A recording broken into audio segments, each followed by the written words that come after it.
मुनाफे की मंडी की। मैं हूं विश्व मोहन और हमारे साथ दो मेहमान हैं जो आज आपकी मदद करेंगे। भाविक पटेल हैं ट्रेडबुल सिक्योरिटीज से और अजय केरिया हैं, केरिया कमोडिटी के एमडी और रिसर्च हेड हैं। शुक्रिया आप दोनों मेहमानों का। या भाविक से भी समझ लेते। भाविक, आपको कैसा दिख रहा है? गोल्ड का चार्ट कैसा दिख रहा है? क्या सलाह देंगे? क्या ट्रेंड पॉजिटिव अभी भी दिख रहा है? क्या सेल कॉल बनाना सही है?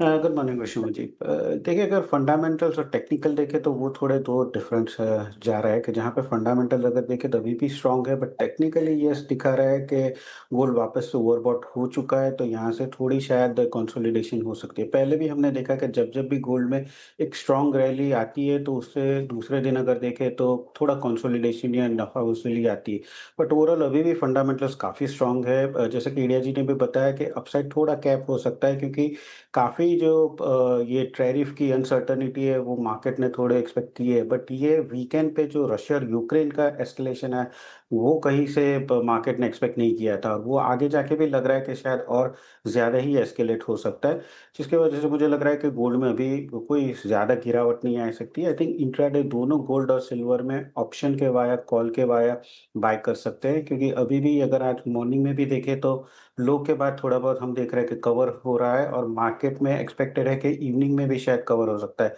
कल यूएस के जो मैन्युफैक्चरिंग पीएमआई है वो भी वीक आए हैं, तो आगे जाके एक्सपेक्टेड है कि यूएस की इकोनॉमी भी थोड़ी स्लो डाउन हो सकती है, जिसकी वजह से शायद फेड जो है वो थोड़ा एग्रेसिव हो सकते हैं रेट कट के लिए। तो इंट्राडे मैं दोनों में बाय की रिकमेंडेशन करूंगा। गोल्ड मिनी 98,000 का जो कॉल ऑप्शन है वो अगर थोड़ा डिप मिलता है इंट्राडे 1240 के करीब तो बाय कर सकते हैं 1500 के टारगेट के लिए, और 1000 का इंट्राडे स्टॉप लॉस रहेगा।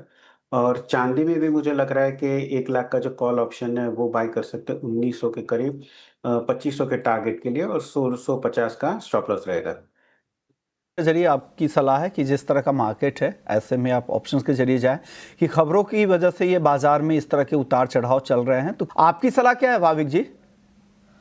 देखिए, क्रूड अगर हम देखें तो एक रेंज में ज़रूर से फँसा हुआ है, जहाँ पे 54-50 के ऊपर जा नहीं रहा। अगर मई में देखें तो काफ़ी सारे फैक्टर्स थे जो पॉजिटिव थे, बट वो ऊपर नहीं जा रहे थे। जैसे पहले हमने देखा कि इज़राइल एक्सपेक्टेड है कि शायद ईरान पे अटैक कर सकता है, तो तेज़ी देखी थी। फिर वापस से हम जून में देखें तो यूएस और चाइना के ट्रेड डील हुए थे, तो उसकी वजह से हमने 54-30 का वापस एक नया हाई देखा।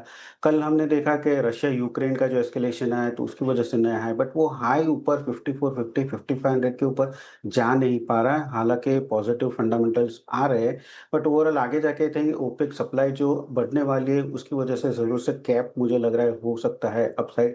तो इंट्राडे करंट मार्केट प्राइस से मुझे लग रहा है कि थोड़ा अगर डिप मिलता है अराउंड 5350 तो एक बार 5400 के टारगेट से बाय कर सकते हैं।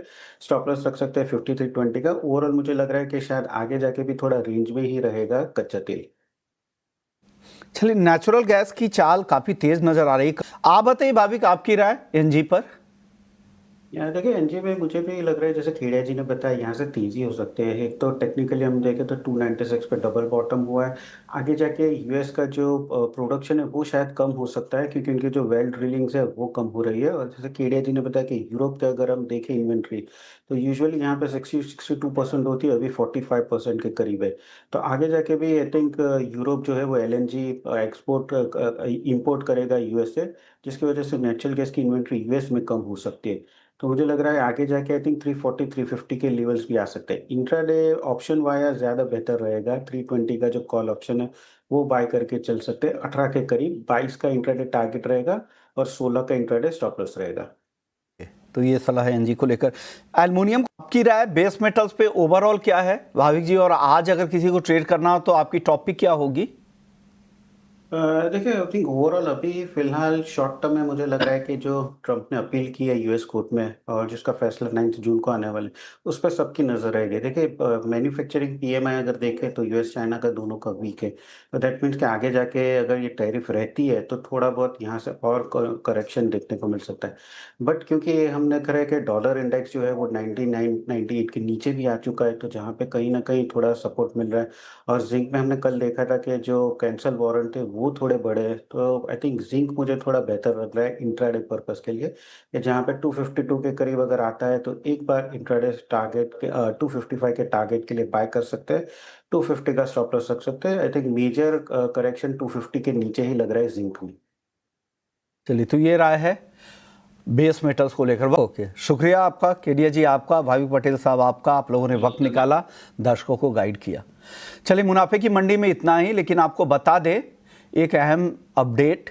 महीने की शुरुआत में अक्सर बड़े बड़े पैसों के काम होते हैं, जैसे सैलरी आती है, बिल भरने होते हैं, खर्चों की प्लानिंग होती है। लेकिन जिस तरह हम अपने खर्चों की प्लानिंग करते हैं, उसी तरह अपने निवेश की प्लानिंग करना भी उतना ही ज़रूरी है। इसी आदत को बढ़ावा देने के लिए SBI म्यूचुअल फंड और टाइम्स नेटवर्क मिलकर एक राष्ट्रीय इन्वेस्टर अवेयरनेस पहल शुरू कर रहे हैं, जिसका नाम है भारत निवेश, बेहतर निवेश बेहतर कल।